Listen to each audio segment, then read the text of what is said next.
Good morning, Rowan. So, Avatar Studios is a thing, well, these are the stories I want to see told. So, first off, the story of Kuzon. We know Kuzon exists, we have character designs, he appeared in a comic. Well, I want to know what exactly happened to him after Aang disappeared, because clearly we know Sozin was more than happy to torch all the air temples. So, was Kuzon eventually conscripted into the Hundred-Year War and became a soldier? Another nameless face in a sea of, well, pigs for slaughter? Or did he become a member of the White Lotus and somehow escape conscription?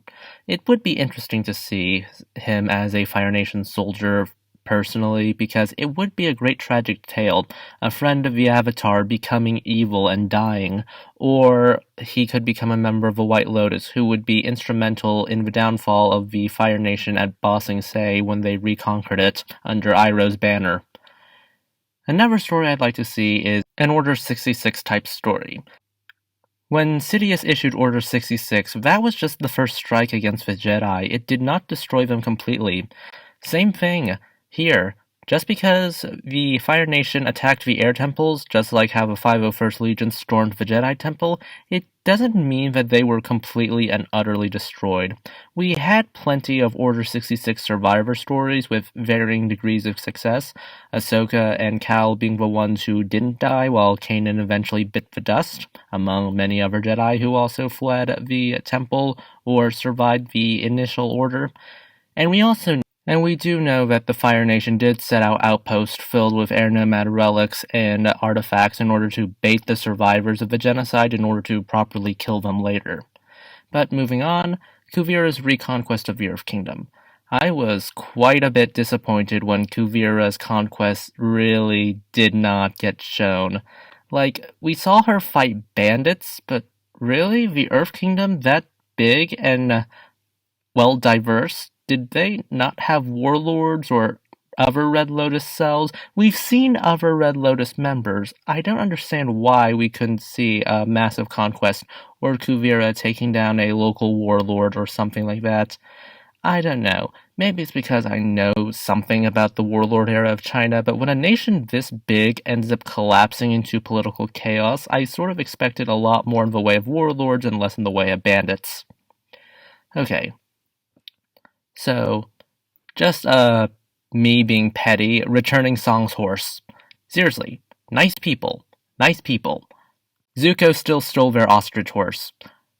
I honestly don't mind if we had something that showed that Zuko did return the ostrich horse, or, financially compensated for them, because I don't remember the fate of the ostrich horse at all. Fantasia, Bet Avatar.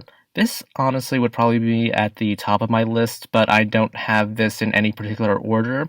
Fantasia, but Avatar is self-explanatory. Avatar is known for great music and great animation.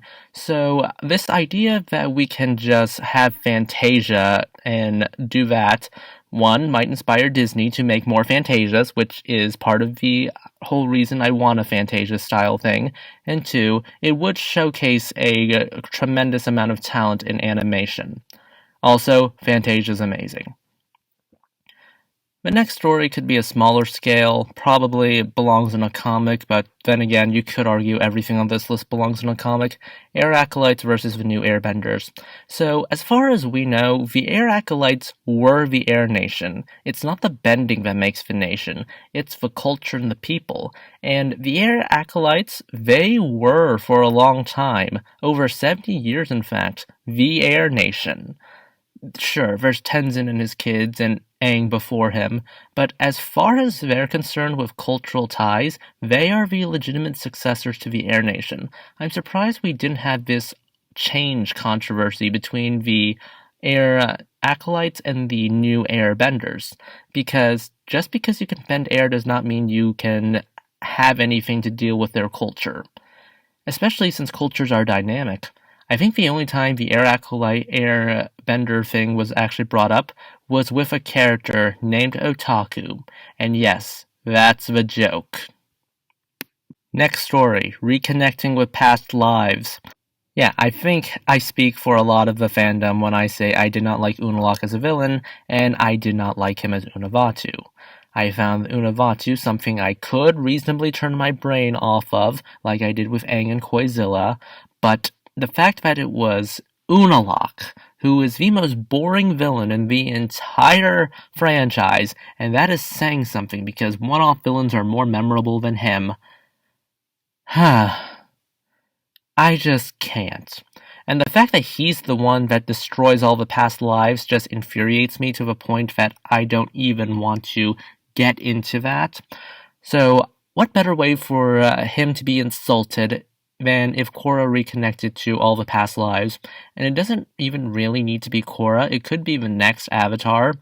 After all, the Earth Kingdom is stubborn and traditionalist, so I would assume a very stubborn and traditionalist Avatar to try to reconnect to that lineage all the way from Korra to Avatar 1. So, next thing. The second Avatar.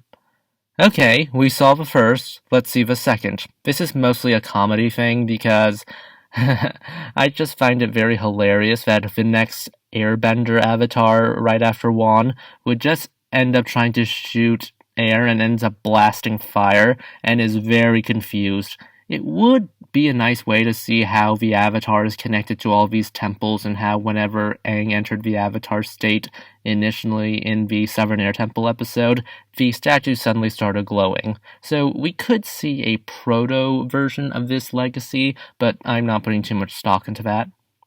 Yunvis is Father Glowworm. So Kakashi95 did this nice rendition of what Father Glowworm looks like, and I do think this would be a great animated battle. It's described in the books, but I really want to see it animated because fight scenes are best when looking at them and not reading them, personally. But this is really just a fanservice thing, and it's my list. So, The Other Side of the World. Also a fanservice thing, but again, it's my list. We saw what the Avatar world looks like in Harmonic Convergence, or at least one of those episodes dealing with harmonic convergence. So I just want to see more of this. Like, is this world like one hemisphere, give or take, just continents, and then there's a massive ocean, or are there like smaller islands with maybe bending populations over there? But that's my list.